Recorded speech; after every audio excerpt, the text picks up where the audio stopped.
everyone, and welcome to my first ever YouTube video. I'm the creator who made this account, and if you read my bio, this is going to go two ways. I like two things, wrestling and books. So it's going to be 50-50 with wrestling and books. But just a quick thing for all the wrestling fans out there. Tomorrow is WrestleMania. It is a 2-day event. It will be Saturday and Sunday. And it's a thing that me and my dad like. We watch it all the time. It's like our thing. So if you're a fan of WrestleMania, make sure you're wrestling. Make sure you're watching WWE Wrestling tomorrow. Which will be on Peacock or wherever you watch it. But me and my dad watch it on Peacock. So that is that. And my favorite wrestling is AEW, and we'll get into that later. All of this will happen later. But I do love books. As you can see, I got a bunch of books, and as you can see, I also got wrestling playing in the background. But anyways, today we're going to do the book of Twilight. And also, if you saw on my shorts that I uploaded, I love Twilight, and I recently bought the Twilight crossbody purse bag, and I love it. So I made my Twilight section over there. And today we're going to do the books. For today's background, it's going to be the books. Maybe I'll do more different backgrounds depending. But anyways, let's get into the book. So, it is called Twilight, the #1 New York Times bestseller by Stephanie Meyer. About three things I was absolutely positive. First, Edward is a vampire. Second, there was a part of him and I didn't know how dominant that part might be that thirsted for my blood. And third, I was unconditionally and irrevocably in love with him. Alright, give me 1 second, guys, because I'm going to grab a pillow. I need a pillow. Okay. I brought 2 pillows. This pillow and this pillow. I love this pillow. It was a gift for my birthday. It says so many books, so little time. So we're going to use that too. But anyways, let's get started. I think we're going to use both pillows. Because why not? Trying to make this work. Sorry for the hold up.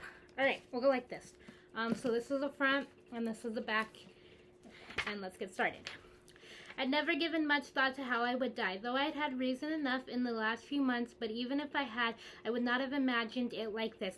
Surely it was a good way to die in the place of someone else, someone I loved, noble even, that ought to count for something. When Isabella Swan moves to the gloomy town of Forks and meets the mysterious, alluring Edward Cullen, her life takes a thrilling and terrifying turn. With his porcelain skin, golden eyes, mesmerizing voice, and supernatural gifts, Edward is both irresistible and impenetrable.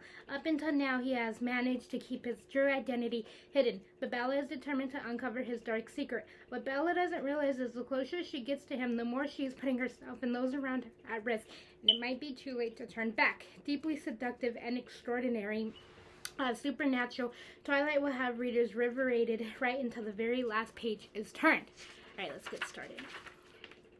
For my big sister Emily, without whose enthusiasm the story might still be unfinished. But of the tree of the knowledge of good and evil thou shalt not eat of it, for in the day that thou eatest, therefore thou shalt surely die. Genesis 2:17. Preface.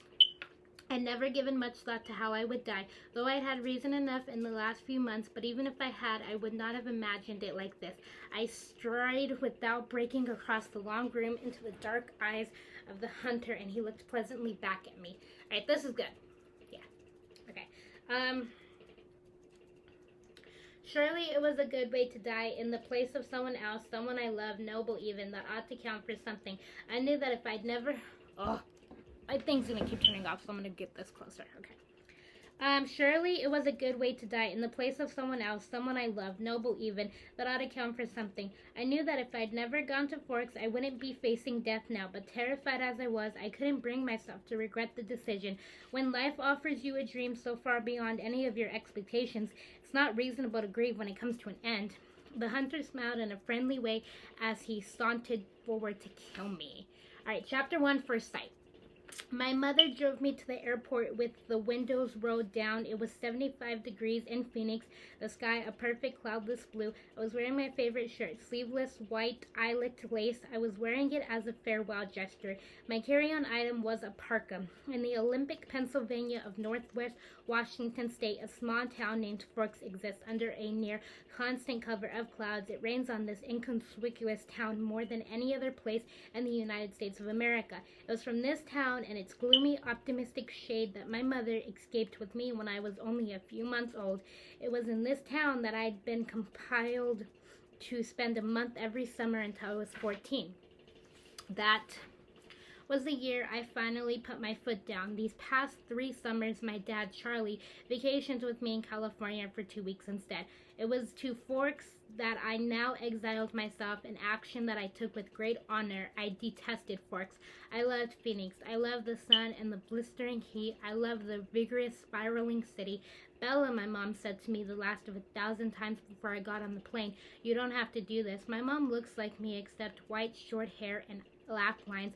I felt a spasm of panic as I stared at her wide, childlike eyes. How could I leave my loving, erratic, harebrained mother to fend for herself? Of course, she had phone now, so the bills would probably get paid. That would be food in the refrigerator, gas in her car, and someone to call when she got lost. But still.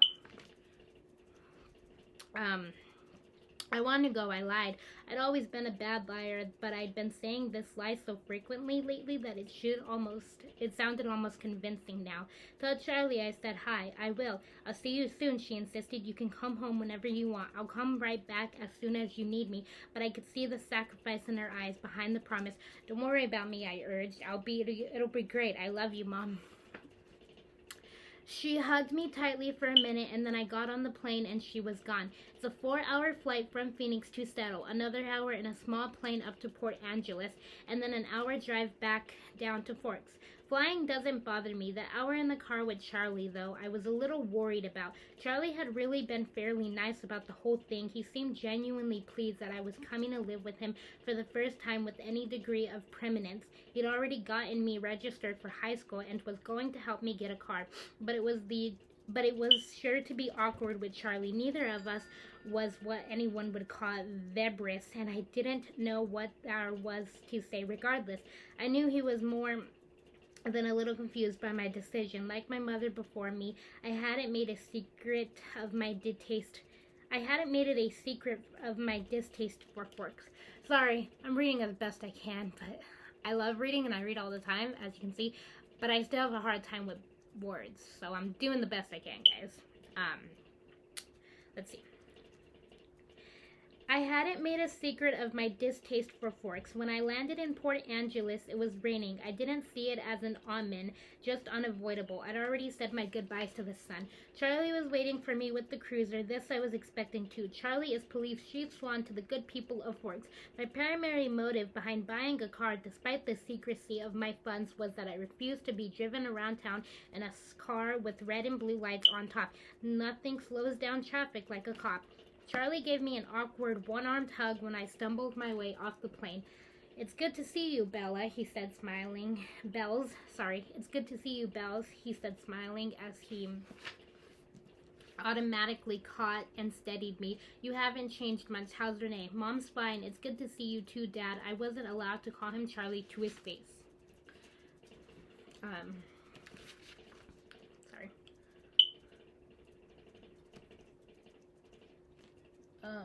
Okay. Sorry, guys. I had only a few bags. Most of my Arizona clothes were too permittable for Washington. My mom and I had pooled our resources to supply my winter wardrobe, but it was still scantionary. It all fit easily into the truck of the cruiser. I found a good car for you. Really cheap, he announced when we were strapped in. What kind of car? I was suspicious of the way he said car for you as opposed to just good car. Well, it's a truck, actually, a Chevy. Where did you find it? Do you remember Billy back down at La Push? La Push is the tiny Indian reservation on the coast. No, he used to go fishing with us during the summer, Charlie prompted. That would explain why I didn't remember him. I do a good job of blocking painful, unnecessary things from my memory. He's in a wheelchair now, Charlie continued when I didn't respond, so he can't drive anymore, and he offered to sell me his truck cheap. What year is it? I could see from his change of expression that this was the question he was hoping I wouldn't ask.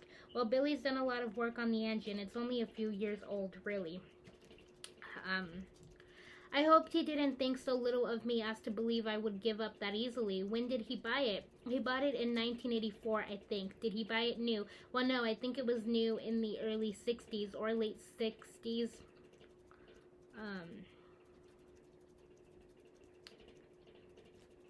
Sorry, guys.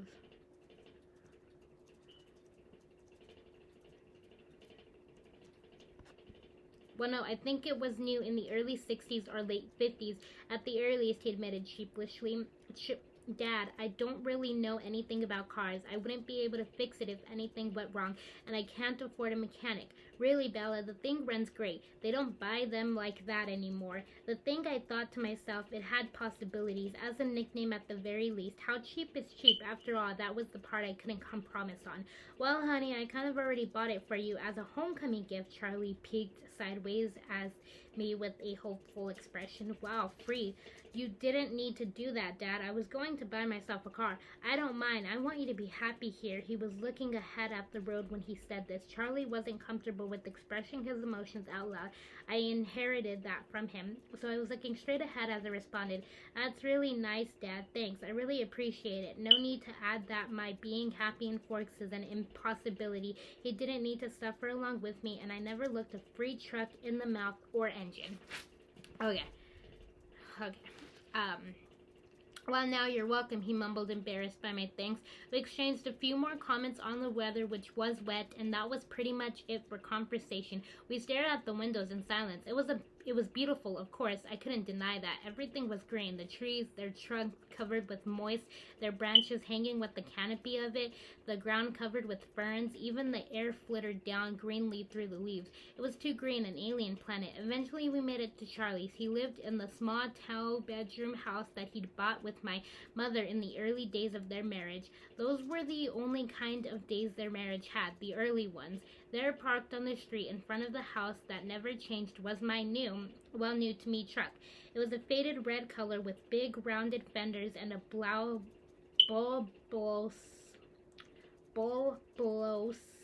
cab. To my intense surprise, I loved it. I didn't know if it would run, but I could see myself in it. Plus, it was one of those solid iron afers that never gets damaged, the kind you see at the scene of an accident, paint unscratched, surrounded by the pieces of the foreign car it had destroyed. Wow, Dad, I love it. Thanks. Wow, Dad, I love it. Thanks. Now my horrific day tomorrow would be just that much less dreadful. I wouldn't be faced with the choice of either walking 2 miles in the rain to school or accepting a ride in the Chief's cruiser. I'm glad you like it, Charlie said, glumly embarrassed again. It took only one trip to get all my stuff upstairs. I got the west bedroom that faced out over the front yard. The room was familiar. It had belonged to me since I was born. The wooden floor, the light blue walls, the peaked ceiling, the yellowed lace curtains around the window, these were all a part of my childhood. The only changes Charlie had ever made were switching the curb for a bed and adding a desk as I grew. The desk now held a second-hand computer with the phone line for the modem supplied along the floor to the nearest phone jack. This was a stipulation from my mother so that we could stay in touch easily. The rocking chair from my baby days was still in the corner. There was only one small bathroom at the top of the stairs, which I would have to share with Charlie. I was trying not to dwell too much on that fact. One of the best things about Charlie is he doesn't hover. He left me alone to unpack and get settled, a fate that would have been altogether impossible for my mother. It was nice to be alone, not to have to smile and look pleased, a relief to stare dejectedly out the window at the sheeting rain and let just a few tears escape. I wasn't in the mood to go on a real crying jag. I would save that for bedtime when I would have to think about the coming morning. Forks High School had a frightening total of only 357, now 58 students. There was more than 700 people in my junior class alone back home. All of the kids here had grown up together. Their grandparents had been toddlers together. I would be the new girl from the big city, a curiosity, a freak. Maybe if I looked like a girl from Phoenix, I could work this to my advantage. But physically, I'd never fit in anywhere. I should be tan, sporty, blonde, a volleyball player, or a cheerleader, perhaps. all the things that go with living in the valley of the sun. Instead, I was ivory-skinned without even the excuse of blue eyes or red hair. Despite the constant sunshine, I had always been slender but soft somehow, obviously not an athlete. I didn't have the necessary hand-eye coordination to play sports without humiliating myself and humming both myself and anyone else who stood too close. When I finished putting my clothes in the old pine dresser, I took my bag of bathroom necessities and went to the commercial bathroom to clean myself up after the day of travel. I looked at my face in the mirror as I brushed through my tangled, damp hair. Maybe it was the light, but already I looked swollen or unhealthy. My skin could be pretty. It was very clear, almost translucent looking, but it all depended on color. I had no color here. Facing my pallid reflection in the mirror, I was forced to admit that I was lying to myself. It wasn't just physically that I'd never fit in, and if I couldn't find a niche in a school with 3,000 people, where would my chances here? I didn't relate well to people my age. Maybe the truth was that I didn't relate well to people. Period. Even my mother, who I was closer to than anyone else on the planet, was never in harmony with me, never on exactly the same, sorry guys, page. Sometimes I wondered if I was seeing the same things through my eyes that the rest of the world was seeing through theirs. Maybe there was a glitch in my brain, but the cause didn't matter. All that mattered was the effect, and tomorrow would be just the beginning. I didn't sleep well that night, even after I was done crying. The constant whooshing of the rain and wind across the roof wouldn't fade into the background. I pulled the faded old quilt over my head and later added the pillow too, but I couldn't fall asleep until after midnight when the rain finally settled into a quieter drizzle.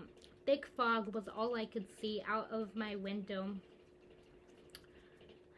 Thick fog was all I could see out my window in the morning, and I could feel the claustrophobic creeping up on me. You could never see the sky here. It was like a cage. Breakfast with Charlie was a quiet event. He wished me good luck at school. I thanked him, knowing his hope was wasted.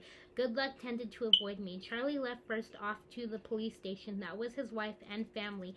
After he left, I sat at the old square oak table in one of the 3 unmatching chairs and examined his small kitchen with its dark paneled walls, bright yellow cabinets, and white aluminum floor. Nothing was changed. My mother had painted the cabinets 18 years ago in an attempt to bring some sunshine into the house.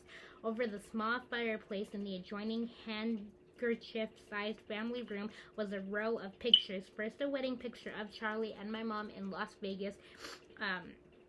Then one of the 3 of us in the hospital after I was born, taken by a helpful nurse, followed by the progression of my school pictures up to the last years.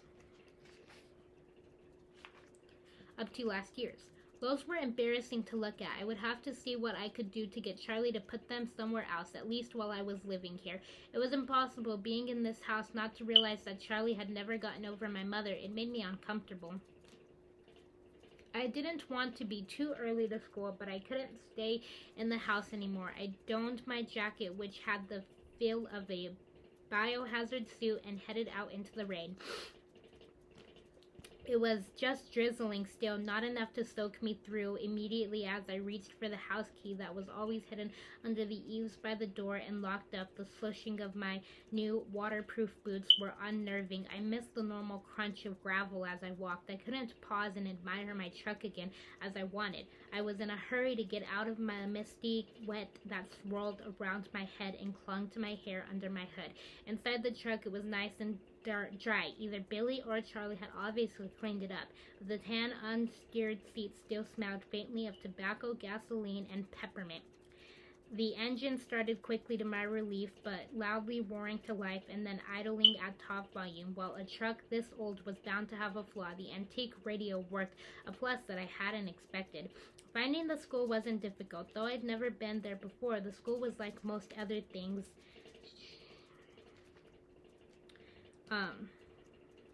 Just off the highway. It was not obvious that it was a school. Only the sign, which declared it to be the Forks High School, made me stop. It looked like a collection of matching houses built with maroon-colored bricks. These were so many trees and shrubs I couldn't see its size at first, which was the feel of the institution. I wondered nostalgically where were the chain-like fences, the metal detectors.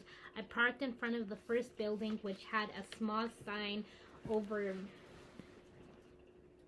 the door reading front office. No one else was parked there, so I was sure it was off limits, but I decided I would get directions inside instead of circling around in the rain like an idiot. I stopped unwilling out of the toasty truck cab and walked down a little stone path lingered with dark hedges. I took a deep breath before opening the door. Inside it was brightly lit and warmer than I'd hoped. The office was small. A little waiting area was platted, folding chairs, orange flickered commercial carpets, notices, and awards cluttering the walls.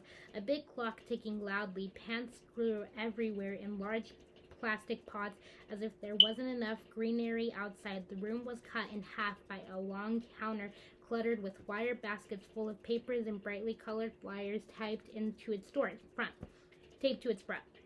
There were 3 desks behind the counter, one of which was managed by a large red-haired woman wearing glasses. She was wearing a purple t-shirt, which immediately made me feel overdressed. The red-haired woman looked up. "Can I help you?" "I'm Isabella Swan," I informed her, and saw the immediate awareness light her eyes. I was expected a topic of gossip, no doubt. Daughter of the chief's slightly flittery ex-wife come home at last. "Of course," she said. She dug through a precisely stacked pile of documents on her desk till she found the one she was looking for. "I have your schedule right here and a map of the school." She brought several sheets to the counter to show me. She went through my classes for me, highlighting the best route to each on the map, and gave me a slip to have each teacher sign, which I was to bring back at the end of the day. She smiled at me and hoped, like Charlie, that I would like it here in Forks. I smiled back as convincingly as I could. When I went back out to my truck, other students were starting to arrive. I drove around the school, following the line of traffic. I was glad to see the most of the cars were older like mine, nothing flashy at home. I lived in one of the few lower income neighborhoods that were included in the Paradise Valley district. It was a common thing to see a new Mercedes or Porsche in the student lot. The nicest car here was a shiny Volvo, and it stood out. Still, I cut the engine as soon as I was in a spot so that the thunderous volume wouldn't draw attention to me.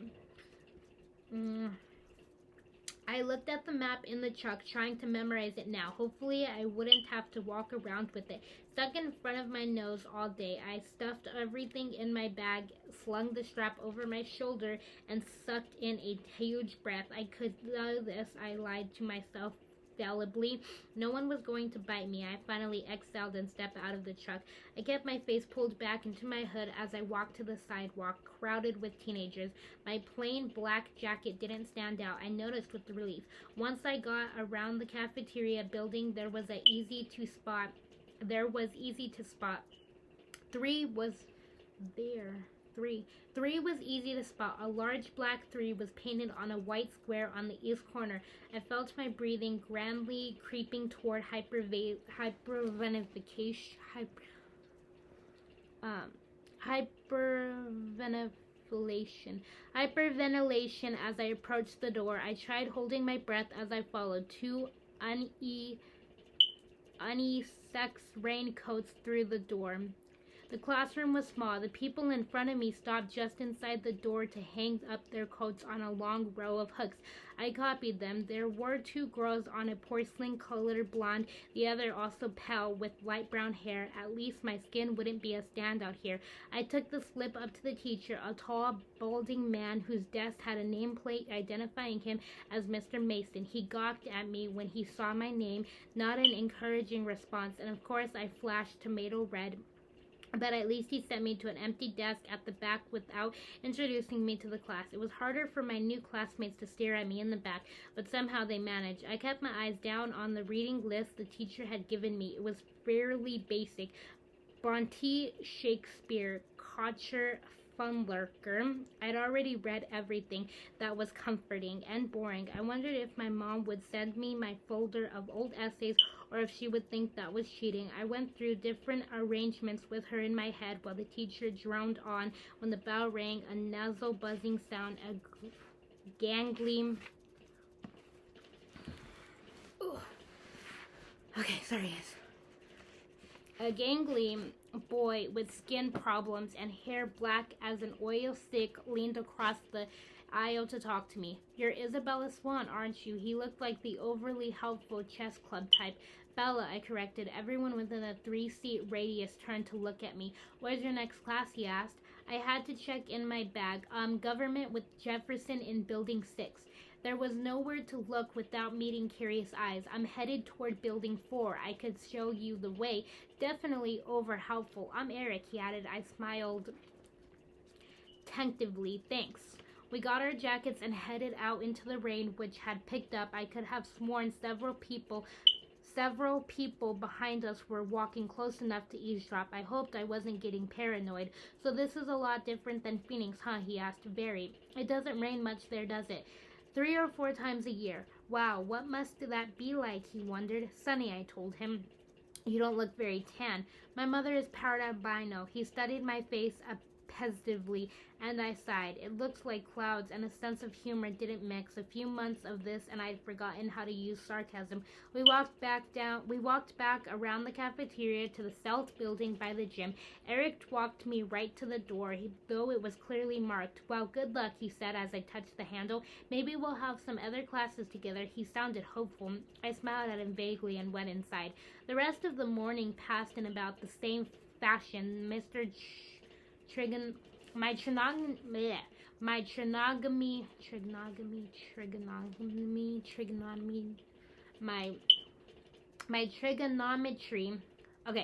trigonometry teacher, Mr. Vanner, who I would have hated anyway just because of the subject he taught, was the only one who made me stand in front of the class and introduce myself. I stammered, blushed, and tripped over my own boots on the way to my seat. After 2 classes, I stared to recognize several of the faces in each class. There was always someone braver than the others who would introduce themselves and ask me questions about how I was liking forks. I tried to be diplomatic, but mostly I just lied a lot, and at least I never needed the map. One girl sat next to me in both Trig and Spanish, and she walked with me to the cafeteria for lunch. She was tiny, several inches shorter than my 5 feet 4 inches, but her widely curly dark hair made up a lot of the difference between our heights. I couldn't remember her name, so I smiled and nodded as she prattled about teachers and classes. I didn't try to keep up. We sat at the end of a full table with several of her friends who she introduced me to. I forgot all their names as soon as she spoke them. They seemed impressed by her bravery in speaking to me. The boy from English, Eric, waved at me from across the room. It was there sitting in the lunchroom trying to make conversation with 7 curious strangers that I first saw them. They were sitting in the corner of the cafeteria as far away from where I sat as possible in the long room.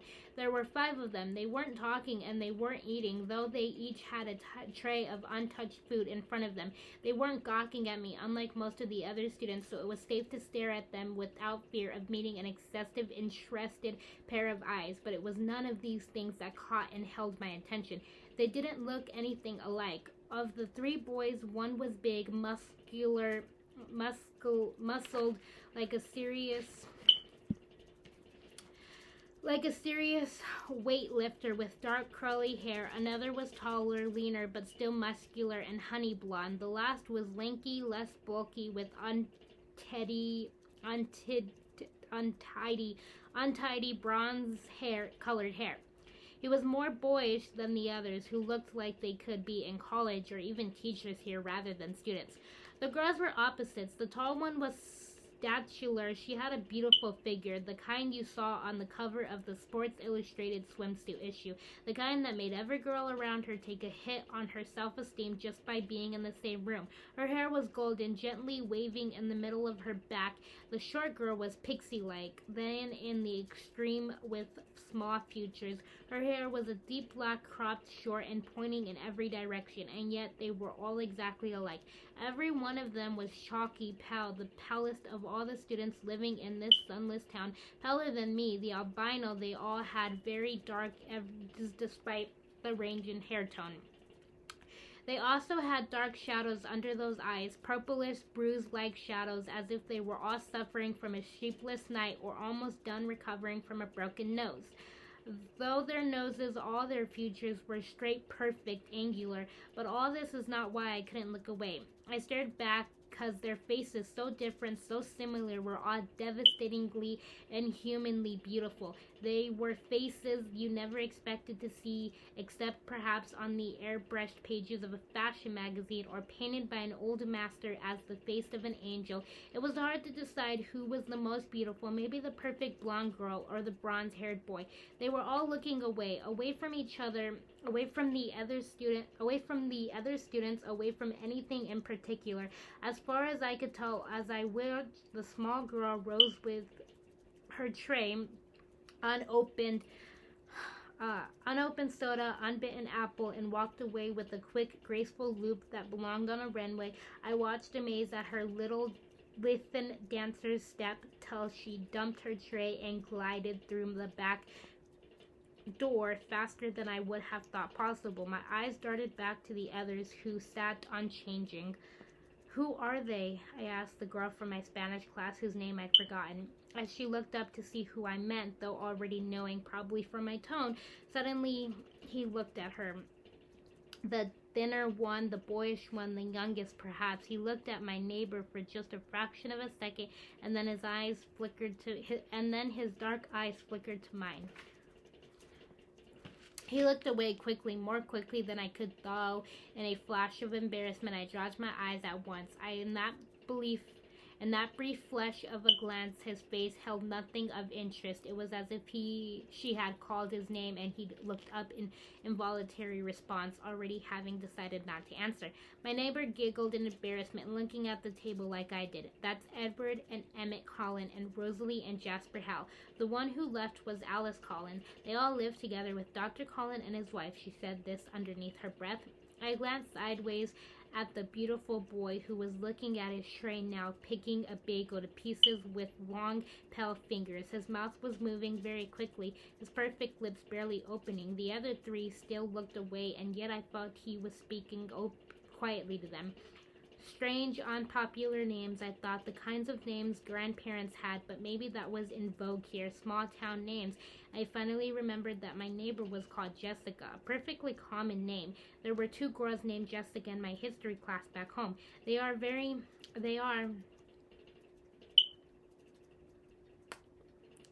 nice looking. I struggled with the conspicuous understatement. Also, I know I said that I struggle with words, but when I stop talking like completely, it's just because there's dots, and usually when that's in a book, it means that you're quiet for a minute or you're stumbling to find the words. So that is what I will do for future reference. But anyways, yeah.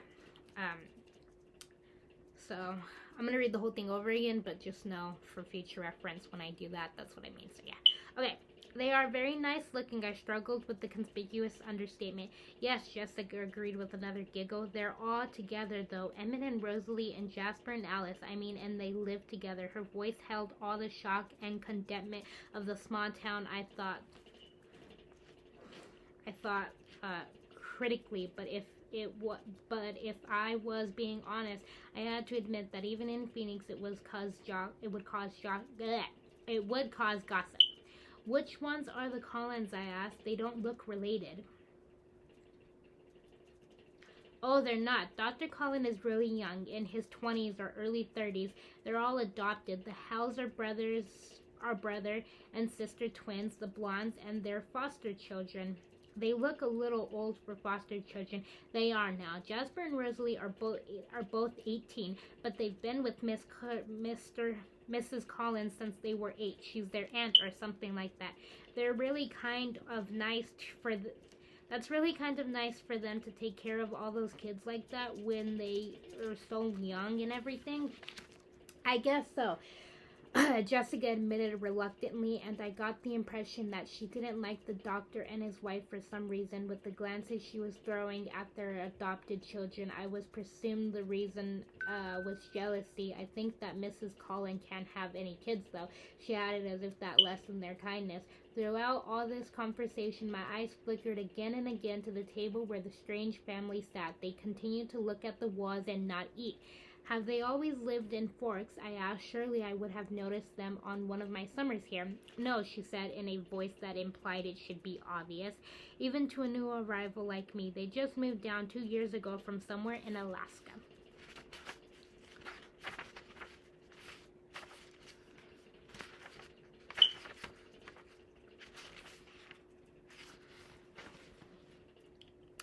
I felt a surge of pity and relief. Pity because as beautiful as they were outsiders, clearly not accepted. Relief that I wasn't the only newcomer here, and certainly not the most interesting by any standards. As I examined them, the youngest one of the Collins looked up and met my gaze, this time with evident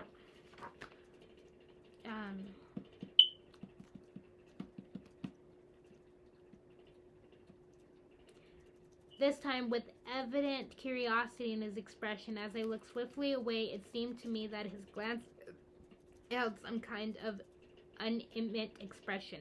Which one is the boy with the reddish-brown hair? I asked. I peeked at from the corner of my eye, and he was still staring at me, but not gawking like the other students had today. He had a slightly frustrated expression. I looked down again. That's Edward. He's gorgeous, of course, but don't waste your time. He doesn't date. Apparently none of the girls here are good-looking enough for him. She sniffed a clear cause of sour grapes. I wondered when he'd turned her down. I bit my lip to hide my smile. Then I glanced at him again. His face was turned away, but I thought his cheek appeared lifted, as if he were smiling too. After a few more minutes, the four of them left the table together. They were all noticeably graceful, even the big brownie one. It was unsettling to watch. The one named Edward didn't look at me again. I sat at the table with Jessica and her friend longer than I would have if I'd been sitting alone. I was anxious not to be late for class on my first day. One of my new acceptances who considerably reminded me that her name was Angela at biology. 2. With me the next hour. We walked to class together in silence. She was shy too. When we entered the classroom, Angela went to sit at a black-topped lab table exactly like the ones I was used to. She already had a neighbor. In fact, all the tables were filled but one. Next to the center aisle, I recognized Edward Collins by his usual hair sitting next to that single open seat. As I walked down the aisle to introduce myself to the teacher and get my slip signed, I was watching him suspiciously. Just as I passed, he suddenly went rigid in his seat. He stared at me again, meeting my eyes with the strangest expression on his face.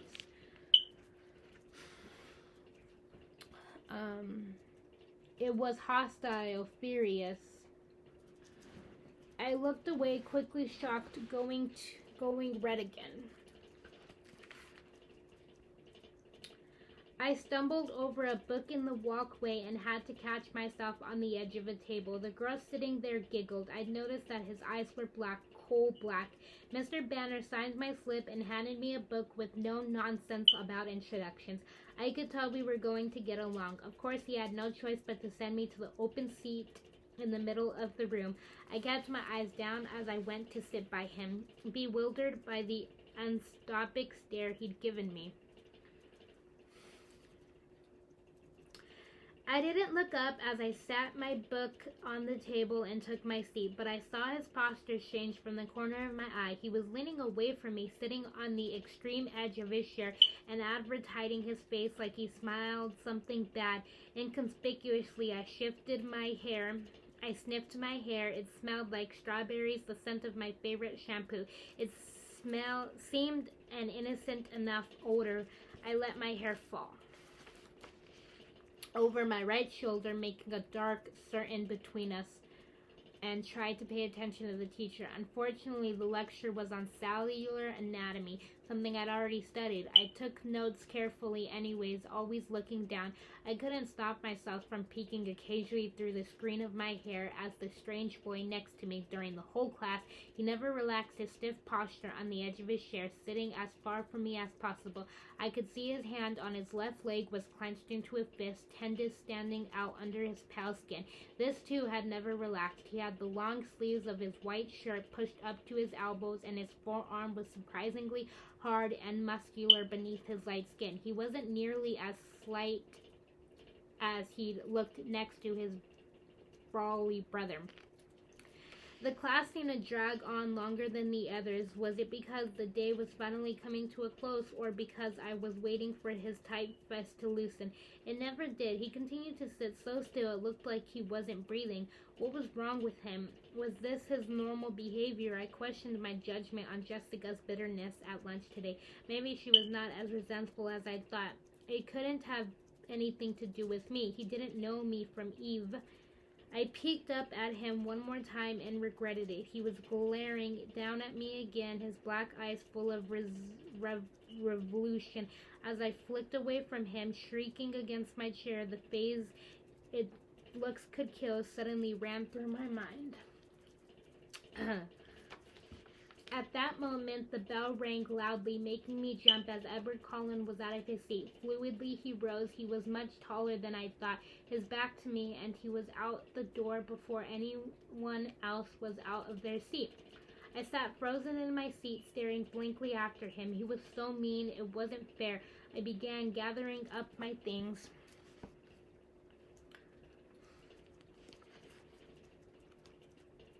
Slowly trying to block the anger that filled me for fear my eyes would tear up.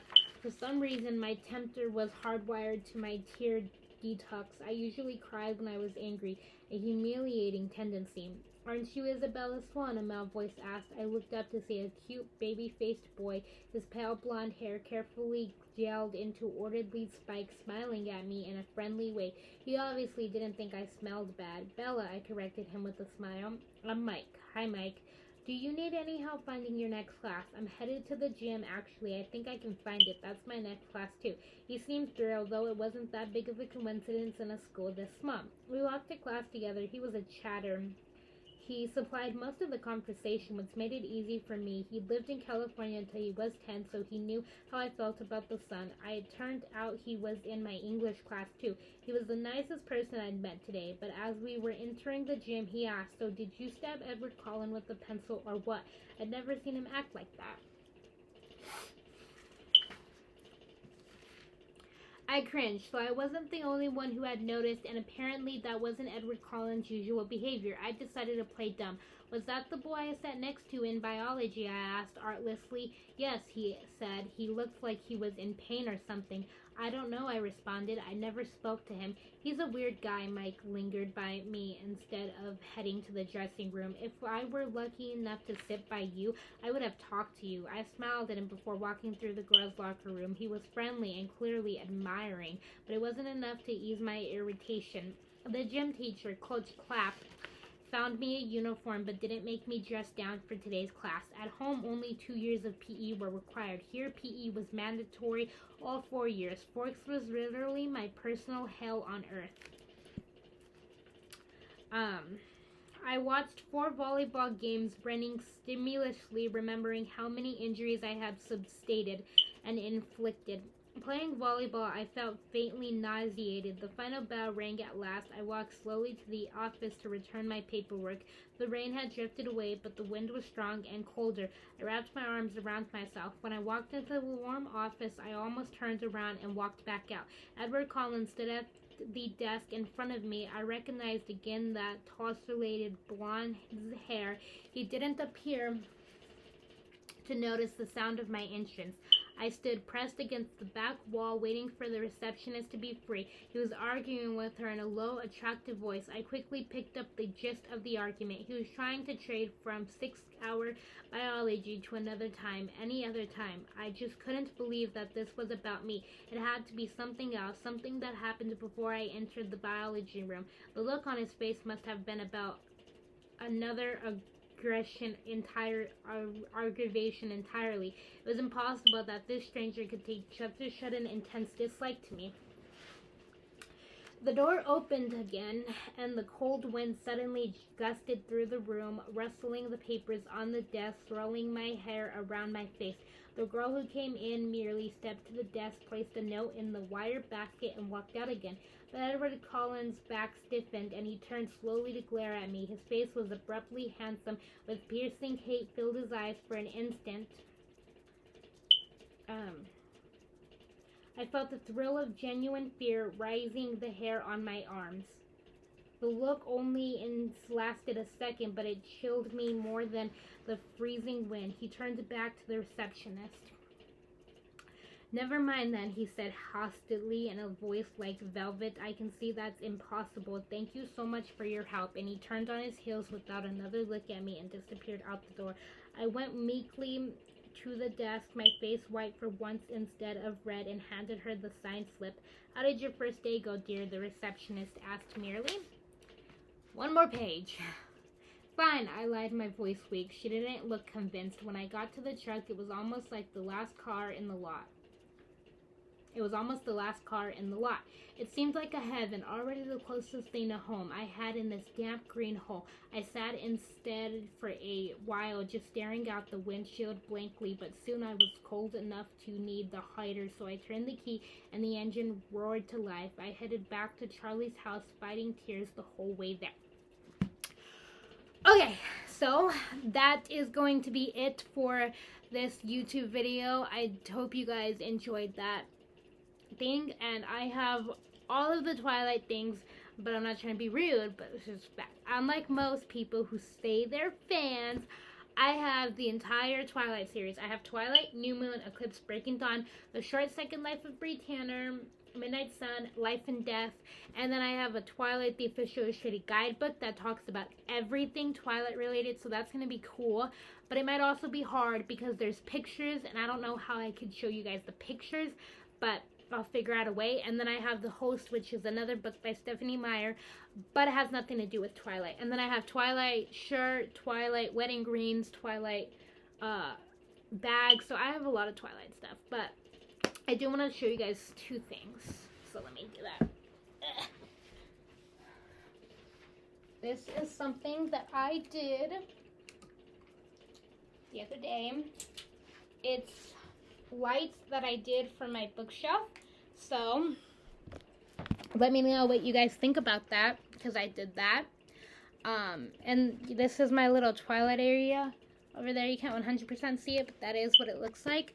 But that's going to be it for this YouTube video. I hope you guys enjoyed it, and sorry that it was a little bit confusing with my words, but like I said, I do stutter with my words, but I do think I did a pretty good job. But that's it, and I will do the next chapter when I can. I might only post on Fridays. I'm not 100% sure, but I do have a job. I babysit, so that does take up some of my time.